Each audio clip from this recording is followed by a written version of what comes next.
Welcome to the book of Daniel, the revelation of the Old Testament. Okay. Of course, before we start to study this book, we just ask for the wisdom and understanding and the blessings and protection of our Father. And we ask for clarity and insight as we see this book, not just in its own time, but also as it pertains to our time, specifically the latter chapters. We ask all of this in Yeshua's precious name, we pray, amen. Okay, so we're going to talk about Daniel. We're going to take it chapter by chapter, line by line, as we do. And we are going to move through it maybe fast, maybe slow. I don't know. It's not a hard book, especially the beginning. It's not a hard book, but there's a lot of history. There's a lot of context. So we're just going to do our best to get through it. Okay. So Daniel, as a sort of intro, is an overlay for Revelation. This is the revelation of the Old Testament. Daniel is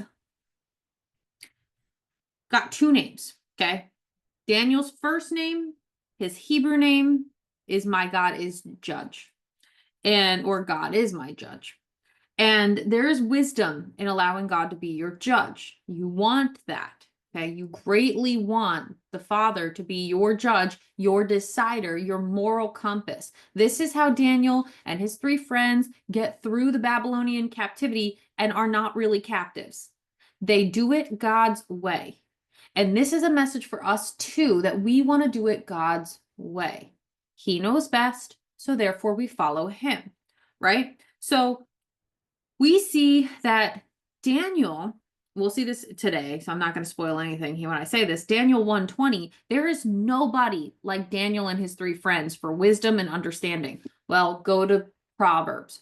All wisdom comes from the Father. The fear of the Lord is the beginning of wisdom. Proverbs 1. If you want to be wise, you have got to come into submission and surrender to the wisdom that your Father has. Okay? So when we're looking at Daniel, we get a historical component that we want to always pay attention to. And that is Daniel was in the two tribes of the south, the southern two tribes. And that means he was in Judah and he was in Benjamin. So you have to understand your Old Testament history here, which is that the 10 tribes to the north were the Sumerian tribes, the tribes of Israel, better known as. They were taken captive to the Assyrians around 400 BC-ish. Daniel happens when the two tribes to the south, or the two tribes of Judah, are taken by Babylon, Nebuchadnezzar specifically. Now, Jeremiah 27:6 tells us that Nebuchadnezzar is the Lord's servant. Okay, we're going to go there too. So we get in the book of Daniel, the book of Ezekiel, the book of Ezra, the book of Nehemiah, a very zoomed in lens on the two tribes to the south who were taken into Babylonian captivity. And eventually Assyria also takes over Babylon. This is history as well as biblical history. Okay, this is world history. So at that point in history, we lose our knowledge of the 10 tribes to the north.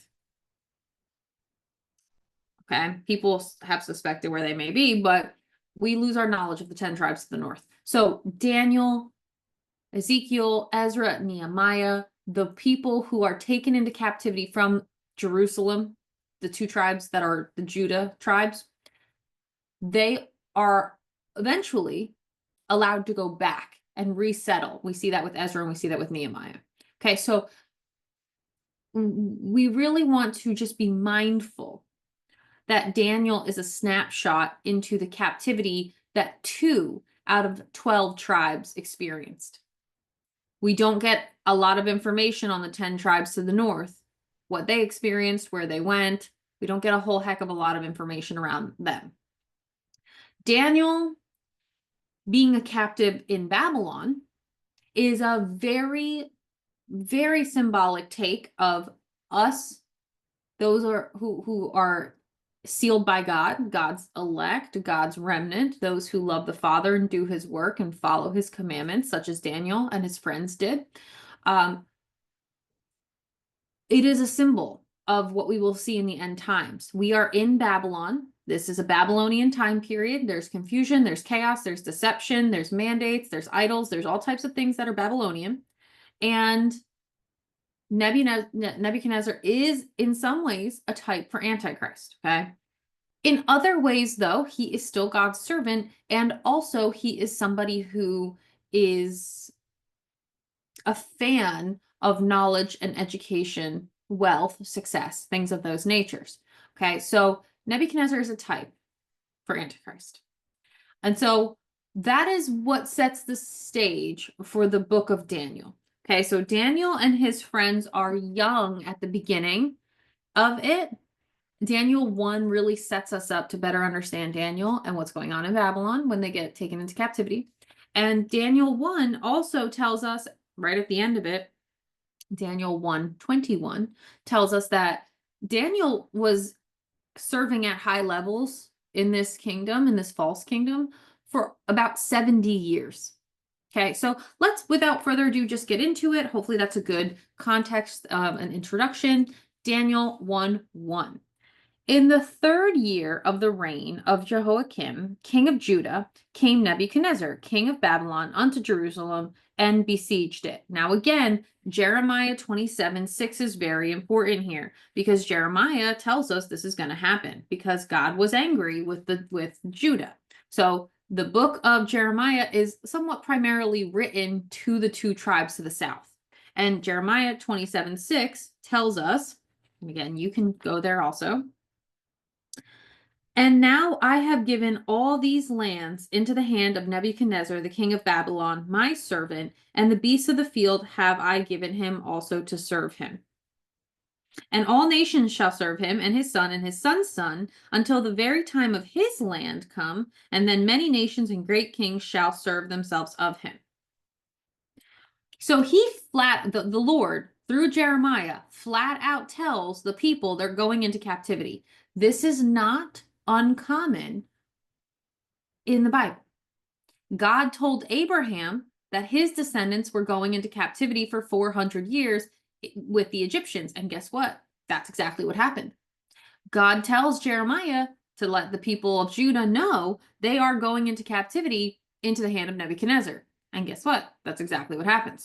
Right? So Jeremiah tells us, we can talk more about Jeremiah, not now. He is the lamenting prophet because his work is so hard. He keeps having to tell people that if they don't repent, they're going into captivity. Jeremiah has a lot of really hard things. Jeremiah writes Lamentations as an example. He's sad because he has a lot of sadness that happens during his time.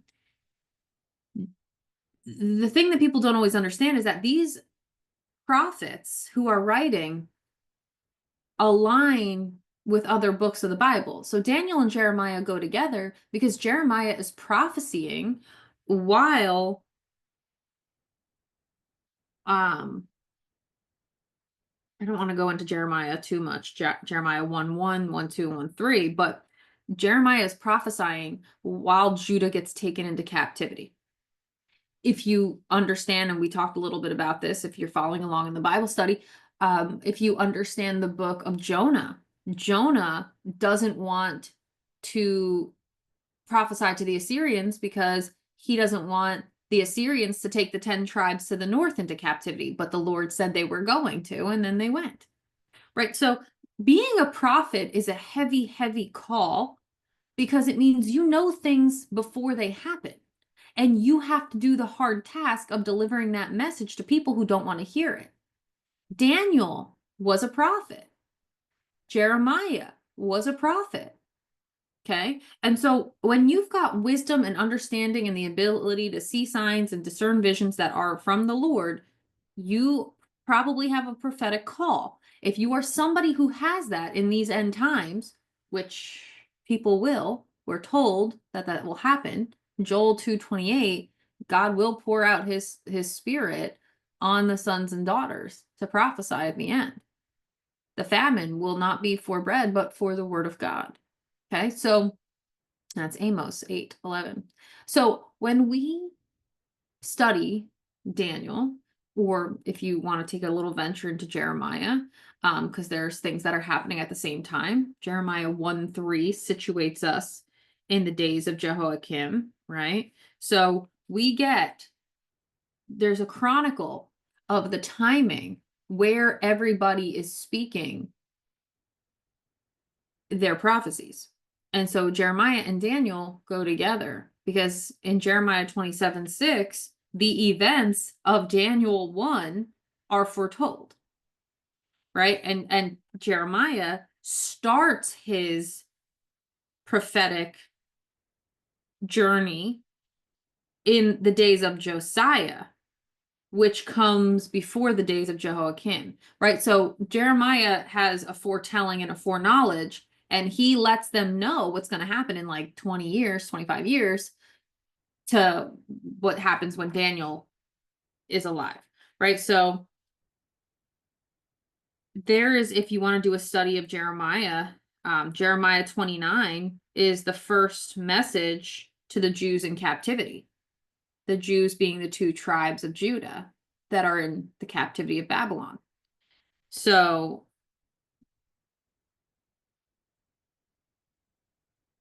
it just situates you. Now, this is Jeremiah 29:1. Now, these are the words of the letter that Jeremiah the prophet sent from Jerusalem unto the residue of the elders which were carried away captives, and to the priests, and to the prophets, and to all the people whom Nebuchadnezzar had carried away captive from Jerusalem to Babylon. Right? So there's a lot to learn about Daniel from Jeremiah. Or for whatever reason, as I call him in my head, Yeremiku. I don't know why I do that. Yeremiku is what I call Jeremiah in my head. That is not his name. Jeremiah, his Hebrew name, of course, is Jeremiah, which means who Yah raises up or who God sends forth. So certainly an appropriate name, but also his Babylonian name was Olenphala. And we see that Olenphala in history, and in Irish history, actually, and down in Egypt, and taking the king's daughters, Zedekiah's daughters, up to Ireland and Scotland. So you can trace that, actually. We won't go into it. So there's a lot of splitting that happens about 400 and 200 years before Christ comes for the first time. Okay, and Jeremiah, the Lord does not ill prepare his people for this. So Jeremiah 27:6 tells us that God allowed this. In the 3rd year in Jehoiakim's reign, Nebuchadnezzar comes with Babylon and seizes Jerusalem, sieges the city. Okay, so Daniel and Jeremiah do in fact go hand in hand, both of which also tell us about what is to come when we are in captivity to the Antichrist in the end times. And I do want you to think about it that way because it is that way. Okay, so we're going to see Daniel also parallels a little bit to Joseph, because again, when the beginning of captivity happens with the Israelites, that's back in Genesis when Joseph is in control there. And Joseph and Daniel have very similar functions as like the second in command. Joseph was a little bit more powerful, I would say, than Daniel, because Joseph did not get thrown in a lion's den, right? But like Joseph was so powerful that they listened to him in the stead of Pharaoh. That didn't quite happen with Daniel, but we'll talk about it. But Daniel is both a powerful governmental figure, which you will see, and I want you to keep in mind, as well as, like I said, a prophet. Unlike Jeremiah, because Jeremiah was not a powerful governmental figure in that he was not necessarily taken too seriously by the kings. He was often thrown in jail or in cisterns or left to die because they didn't like his message. He wrote out the whole, well, his scribe Baruch writes out the whole like Old Testament, and the king like rips it up and burns it, you know. So there's that.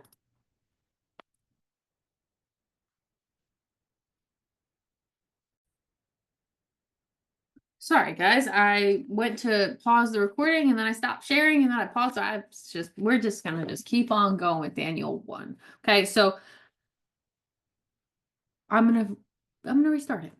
Daniel 1. In the 3rd year of the reign of Jehoiakim, king of Judah, came Nebuchadnezzar, king of Babylon, unto Jerusalem and besieged it, which again was allowed. And the Lord, note that, and the Lord gave Jehoiakim, king of Judah, into his hand, with part of the vessels of the house of God, which he carried into the land of Shinar, to the house of his God, and he brought the vessels into the treasure house of his God. Now, this is actually going to become really important later in Daniel when Nebuchadnezzar's grandson uses these vessels from God's holy temple to have a party. Okay, we're going to see that later in Daniel, about halfway through the book. And I think I made a point that Daniel had 2 names, and then I never made the point of the other name. It's Belteshazzar. You're going to see that in Daniel 1:7. Daniel gets the name of Belteshazzar. And so they all have Babylonian meanings.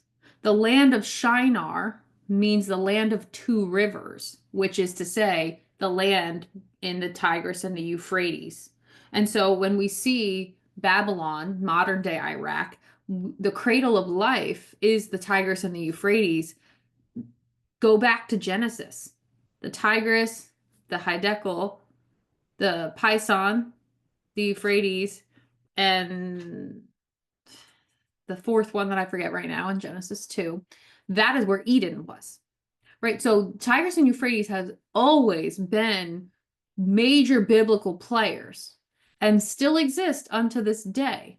The Euphrates being a very huge part of end time prophecy. So this land has been from beginning, Babylon, Genesis 11, from the very beginning, Genesis 2 with the garden, all the way through the end of Revelation. It's not a coincidence that the same area is where all life kind of is looked at.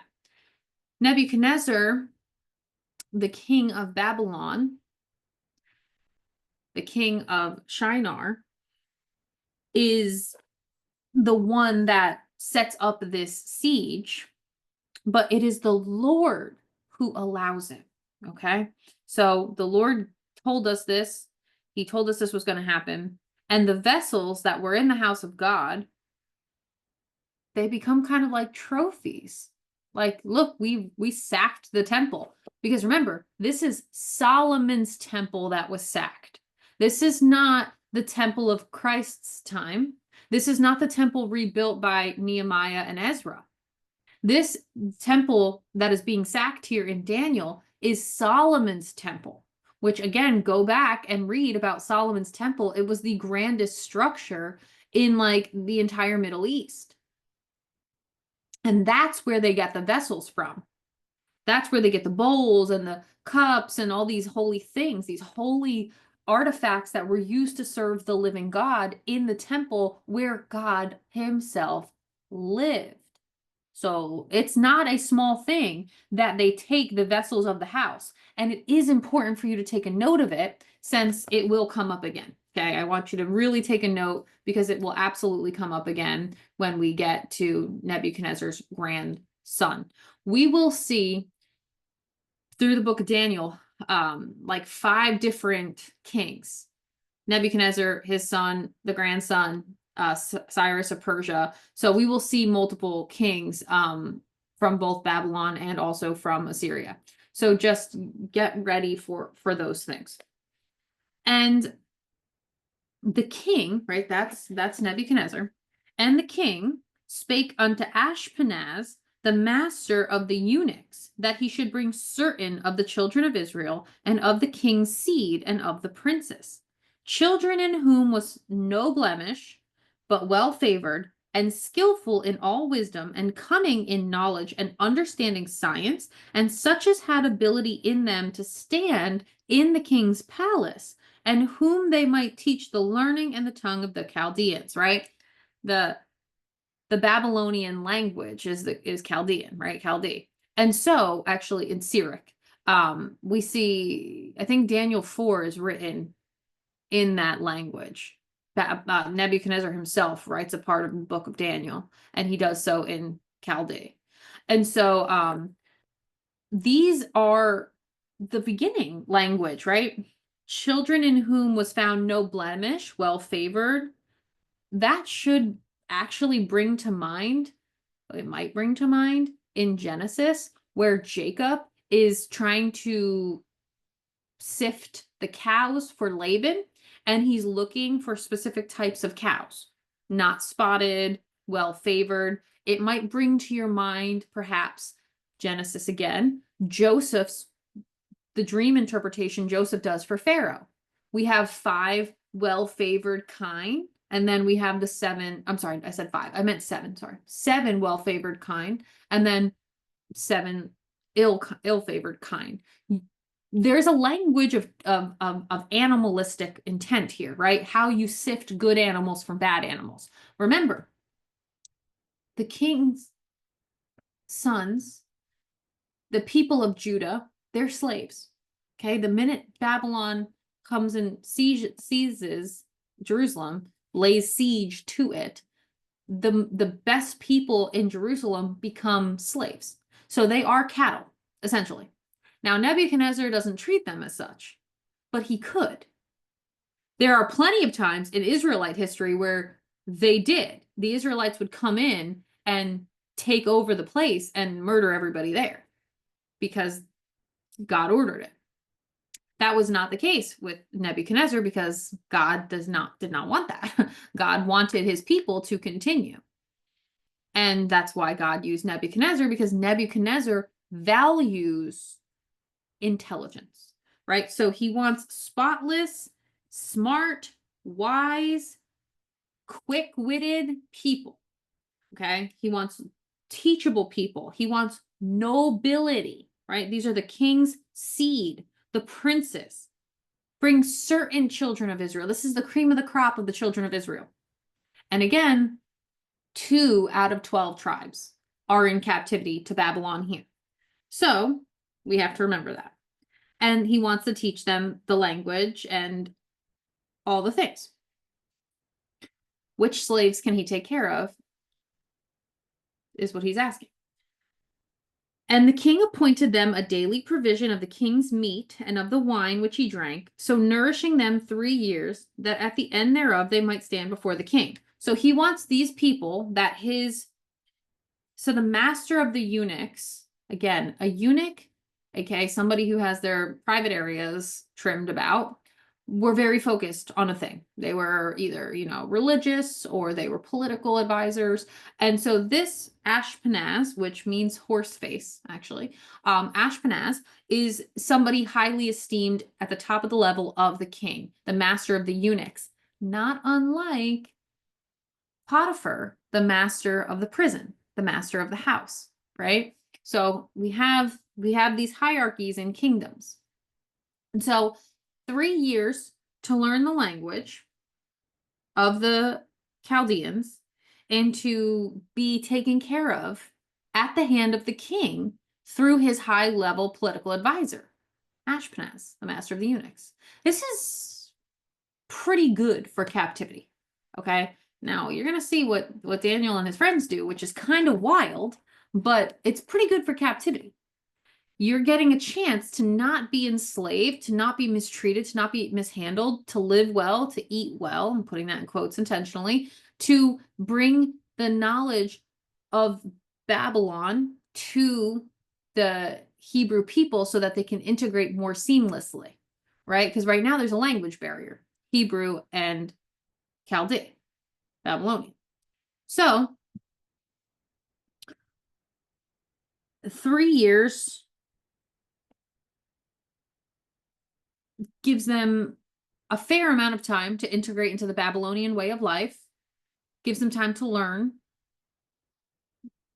We saw the disciples that were at Jesus's feet for 3 years, basically. Jesus's public ministry was a 3-year term, 30 years old to 33 years old. So there's a lot that can be done in 3 years' time. And again, 3 we know is a very important biblical number. Okay. So now among these were the children of Judah: Daniel, Hananiah, Mishael, and Azariah. And again, the book is the book of Daniel, but his friends are also well known, especially in Daniel chapter 3 with the fiery furnace. They're the same ones. Okay. Mishael is like Michael, he who is like the Lord. Right? So they all have Hebrew names. Hananiah, Mishael, and Azariah are all Hebrew names. However, unto whom the prince of the eunuchs gave new names. For he gave unto Daniel the name of Belteshazzar, and to Hananiah Shadrach, and to Mishael Meshach, and to Azariah Abednego. Right? So you are probably more familiar with their Babylonian names, Shadrach, Meshach, and Abednego. They have 2 different names because there's a blending here of 2 different cultures. So Michael, and then Meshach, which is something having to do with like the moon god of Babylonia. They're comparable in sound, but very different in meaning. Michelle, meaning who is like the Lord, and Meshach, meaning beloved of the moon god or something. And so we don't want to overlook that. Part of this whole cultural clash is a name game, is an identity game, right? It has to do with, oh, well, you're here now, let me erase your Hebrew history. And so we actually usually don't even know the Hebrew names of those 3 thrown in the fiery furnace. We usually call them Shadrach, Meshach, and Abednego, but those are their foreign names. Those are their captivity names. Those are their slave names, essentially. Belteshazzar is also a slave name. And so it's why you're going to see primarily a lot of the book of Daniel refers to Daniel by his Hebrew name, which is Daniel, right? But they are Babylonian names that signify worship of the gods of Babylon.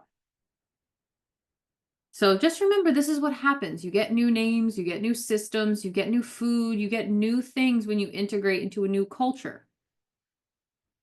Daniel and his friends aren't having it. But Daniel proposed in his heart, right? That's where the choice begins. Your loyalty and fidelity to the Lord begins in your heart and in your mind, okay? Daniel proposed in his heart that he would not defile himself with the portion of the king's meat, nor with the wine which he drank. Therefore, he requested of the prince of the eunuchs that he might not defile himself. Now, how the defilement would happen would be that the Babylonians ate and drank of things that were not Levitical health laws. Okay. Remember, they are practicing, and we still should also practice the Levitical health laws. So probably the Babylonians are eating pork. Well, guess what? Daniel's not doing it. Probably they have a preparation practice which is not biblical. Maybe they kill their animals and they don't bleed them out. It's not going to happen for Daniel.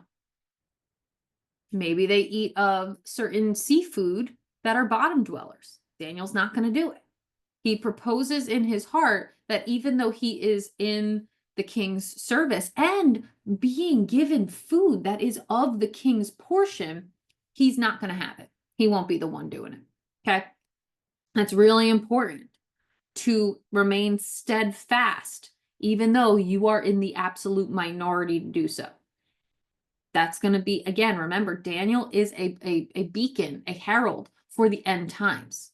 So of all the people taken captive, there are 4 who resolve to follow the Lord in their heart. You have got to stand fast.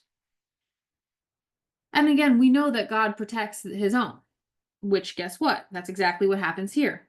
Now God him had brought Daniel unto favor and tender love with the prince of the eunuchs, right? Ashpenaz, the prince of the eunuchs, the master of the eunuchs, really likes Daniel. That's not a shock. The same thing was true as Potiphar. God can help the people do his will. And the prince of the eunuchs, again, Ashpenaz, the master of the eunuchs, same person, said unto Daniel, I fear my lord the king, who hath appointed your meat and your drink. For why should he see your faces worse liking than the children which are of your sort? Then shall ye make me endanger my head to the king. He's like, listen, I hear what you're saying, but I serve the king, I fear the king, and I will be the one in trouble if I don't met out the king's will. My head will be on a silver platter if the king looks and sees that you guys are sick. Now, again, this Babylonian eunuch thinks eating the king's diet is a blessing, right? That's what he thinks. So he thinks he's doing Daniel a disservice by saying, oh yeah, don't eat that.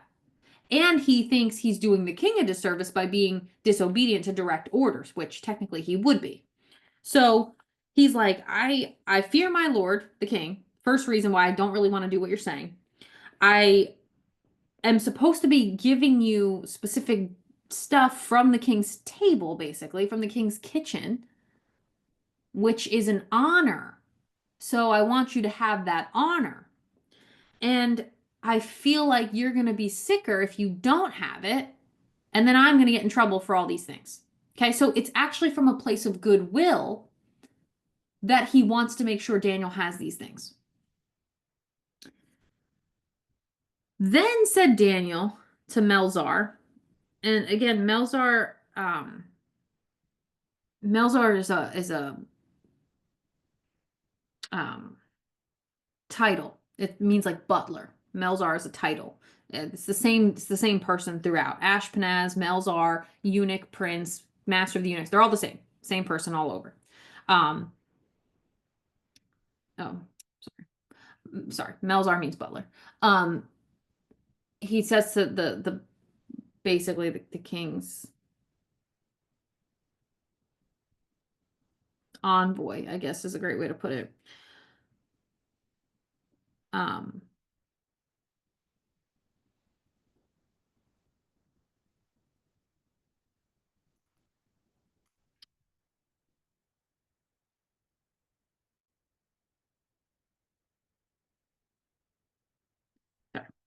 Then said Daniel to Melzar, whom the prince of the eunuchs had set over Daniel, Hananiah, Mishael, and Azariah. Again, remember, these are their Hebrew names. Prove thy servants, I beseech thee, 10 days, and let them give us pulse to eat and water to drink. There's so much I have to cover. Let me keep reading real quick. Then let our countenances be looked upon before thee, and the countenance of the children that eat of the portion of the king's meat, and as thou seest, deal with thy servants. Right? What he's saying here is just test it. Test us out. Test the 4 of us out. Let us be a little guinea pig here for 10 days. Okay? And just give us pulse is, we can say vegetables, it's more than that, but pulse to eat and water to drink. So let us have no wine from the king's table. Let us have no meat from the king's table because they're all prepared poorly and they're not of good ingredients.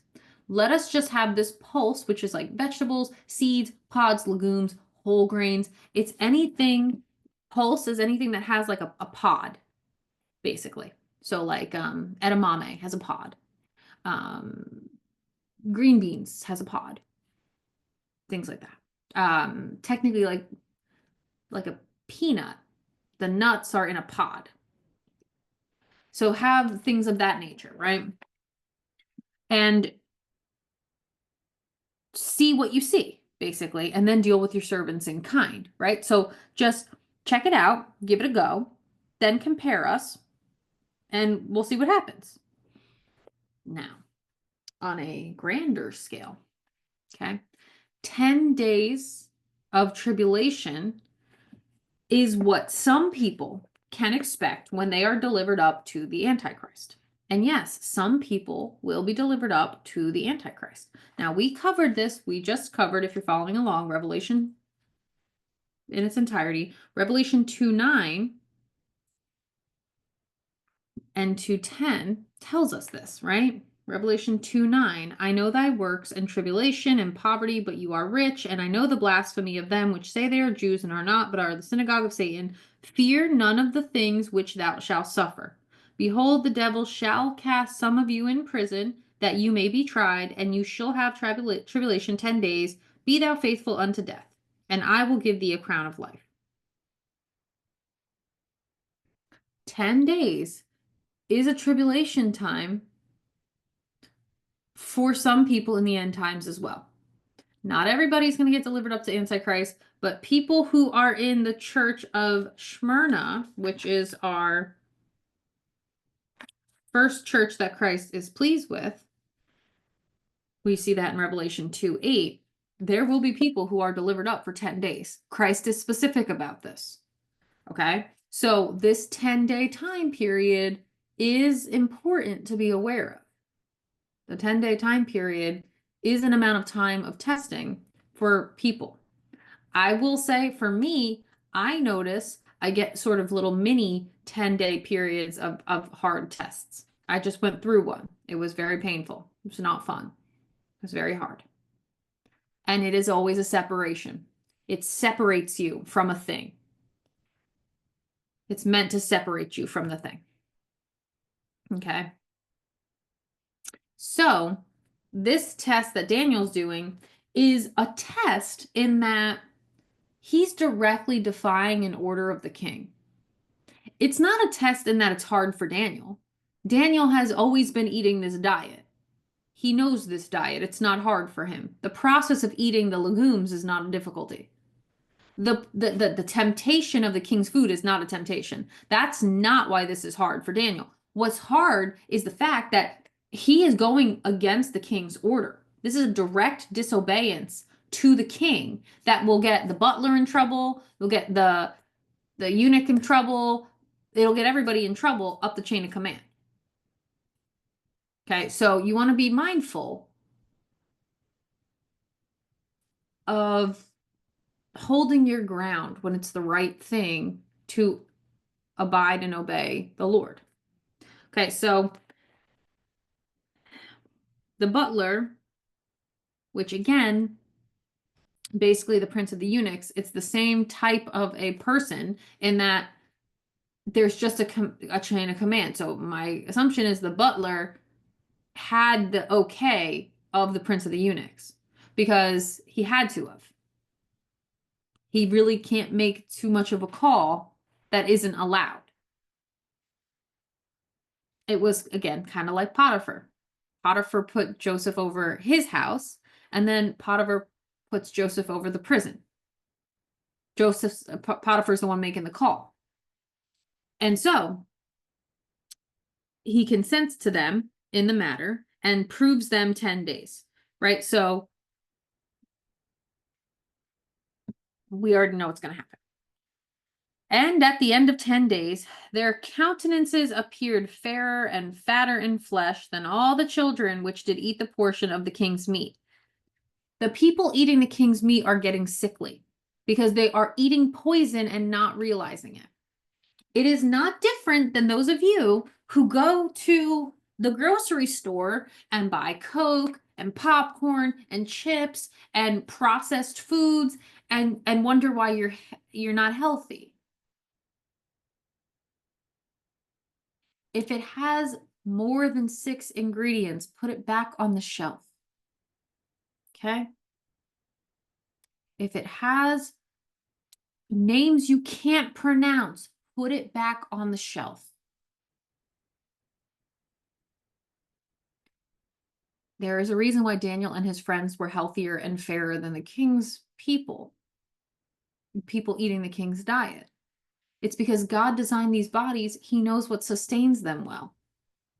He knows what will help them to run better.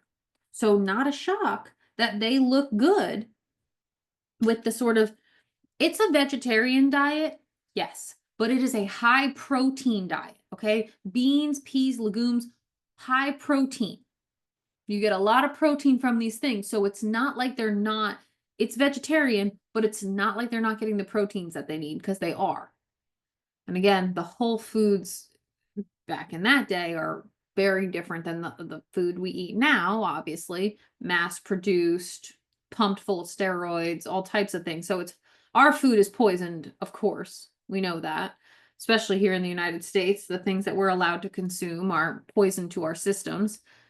Don't be shocked. Sick people are a better business than healthy ones. Sick people are easier to control. Sick people, physically unwell people, have more broken spirits, are more dependent on the system. Change your diet, change your life. Promise you. Daniel's a good example of it. Daniel will teach you how to survive the end times. Stick close to God. Do things his way. And so the Melzar, the butler of the prince of the eunuchs, took away the portion of their meat and the wine that they should drink and gave them pulse, right? They gave, they allowed it. They continued on. And again, Daniel had already proposed in his heart that he's not defiling himself with the portion of the king's meat. So he knew he wasn't going to be doing it.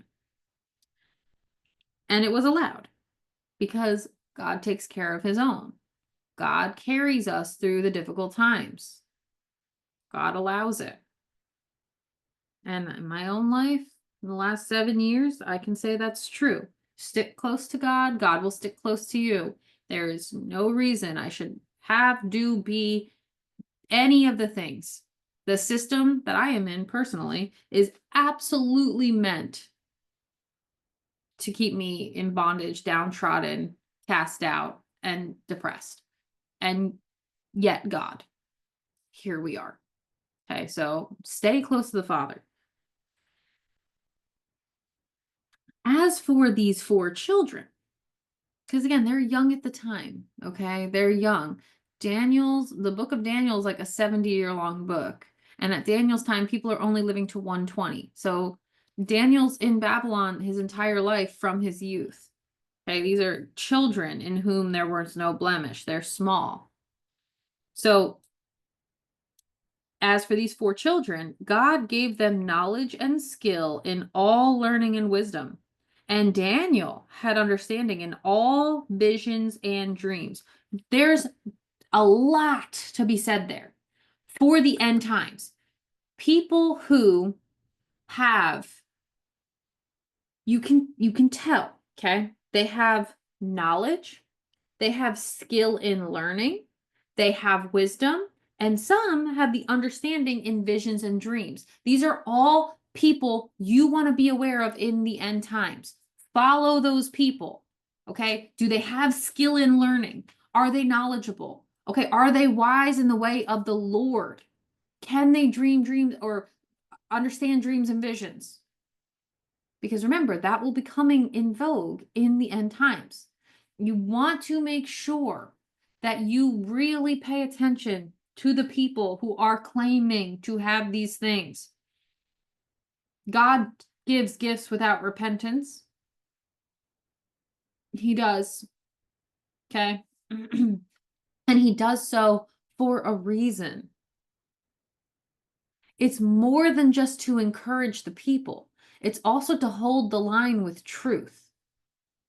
So anybody you hear prophesying or teaching or having so-called wisdom, if they're not holding the line of God, if they're not sounding different than the mainstream world, you want to be careful. Daniel and his 3 friends, 4 people out of hundreds of thousands of million, 4. Okay, so just be mindful. God does, in fact, absolutely give gifts. They do exist now. You do need to cultivate them if you're someone who has them. But also, you have to be mindful of the people who are pretending to have them who don't. Take an example. You ready? Let's keep going.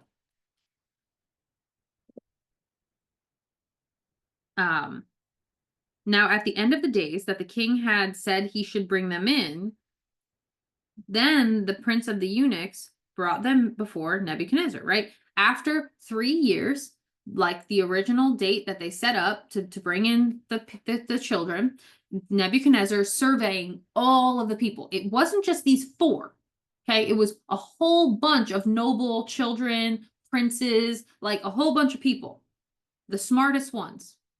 And of all those smart ones, only the 4 are the smartest. Only the 4 stayed loyal to God. Only the 4 didn't bow the knee to Nebuchadnezzar. Okay, are you getting the numbers here? And so they do what is said. After 3 years, the prince of the eunuchs brings them in to Nebuchadnezzar. And the king communed with all of them, right? He talks to them, he tries them to test their merits. And among them all was found none like Daniel, Hananiah, Mishael, and Azariah. Therefore stood they before the king. You couldn't find their equal because they practiced what they were supposed to practice. They did what they were supposed to do. The Lord blessed them for being obedient. When you are obedient to the Lord, he will bless you. Why? Because he knows he can trust you. We don't be obedient to the Lord to receive blessings. That's not why we do it. We be obedient to the Lord because we know in our hearts it's the right thing to do. And then when he can trust us, he will, of course, reward us. That's just how it goes. And so do the right thing by the way of the word and be rewarded for it. Do things contrary to the world because we are in a Babylonian state. Stay away from it. If everybody is zigging, you need to zag. You do not want to be like everybody else. Everybody's drinking on the weekends. You don't want to do it. Everybody going to the club. You don't want to go. Everybody going out to the restaurants. You stay home and cook a meal.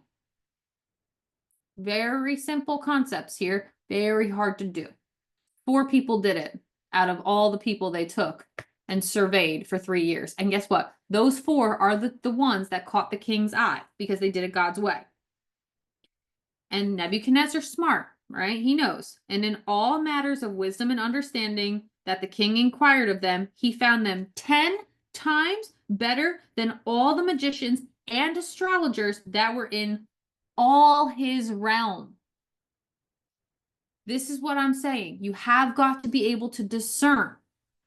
The magicians and the astrologers are pumping out some stuff that used to be good, except for when real truth comes in, it's nonsense. Daniel, Hananiah, Mishael, and Azariah are better than the adult professional magicians and astrologers. Why? Because God's truth is real wisdom. Satan's lies are still Satan's lies, even doesn't matter who's saying them. And so Daniel continued even unto the first year of the king of Cyrus, right? He's basically the advisor to the Babylonian throne for 70 years, up until Cyrus comes with Persia and demolishes Babylonia, right? So you have got to make sure you do not defile yourself with false teaching in the end times in the way that is prevalent. The king's meat is the false teaching. The magicians, the astrologers, false teaching. You have got to find the truth of the Lord. You have got to use this book to help you discern, because this is a guide to the end times. Yes, it happened. Daniel happened. Of course, Daniel happened. But it is prophecy for us now. We'll see this in Daniel 11 and 12, so you don't have to take my word for it. Just keep it in mind. Daniel 11 and 12, we will see, Daniel was told to seal up the words until the end. Guess what? We're in. We are in the end. Now, again, Daniel is profitable all the time. Daniel's good stuff all the time. But the people are so busy trying to focus on the visions of Daniel and the 70 weeks of Daniel and trying to figure out the times when they're not paying attention to the first message Daniel has to tell us, which is stay out of false teaching. And don't partake in false teaching, trying to predict dates that you don't even understand. Okay, so there's a lot we can learn from Daniel. We will learn from Daniel. It's a short book. It's a potent book. It's an impactful book. It's a guide to the end times book. It is a book that is the Old Testament revelation. There's a lot to be learned and gleaned from Daniel's time in captivity. And if you function like Daniel, if you show up like Daniel, if you hold fast to the Lord's truth like Daniel, you will be blessed, you will be taken through, and you will be just fine. Okay, so do the work of the Lord, stay close, stay in the Word. Every day that you are in the Word with the Lord is a good day, okay? And we will keep moving through Daniel. There's a lot to be gleaned here.